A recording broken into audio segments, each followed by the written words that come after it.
when we think about blended learning environments, what are some suggestions, Mike, that you have around the synchronous lecture? How are different ways that we can think about changing synchronous teaching and learning and lecturing?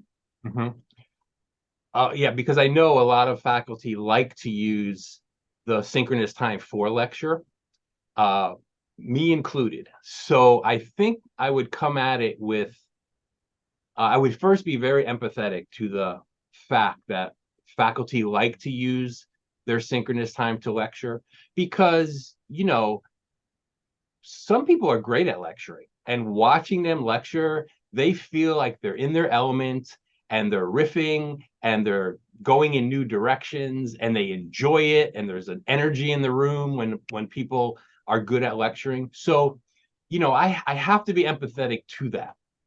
uh Far be it from me to tell a great lecturer that you should be doing something different in your synchronous time.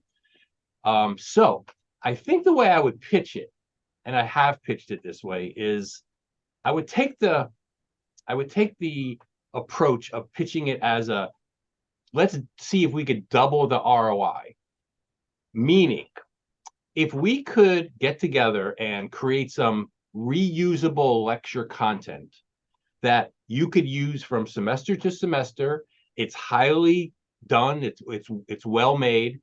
Your students could watch it before class, or they could watch it as many times as they need to, and maybe ask them, listen, come to class with questions, come to class with things you want to talk about. If you think I'm wrong in any part of that lecture, let's talk about it. Bring up anything that you want to discuss with us as a class. And then the class becomes a discussion around the lecture. Now, the teacher could still give a great lecture. They could riff, they could talk, they could take it in many directions, but it's not the lecture content, it's talking about the lecture content. So in my mind, this is a double ROI.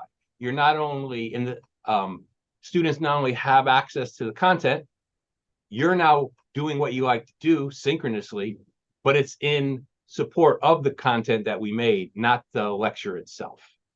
And I think that's how I would approach it.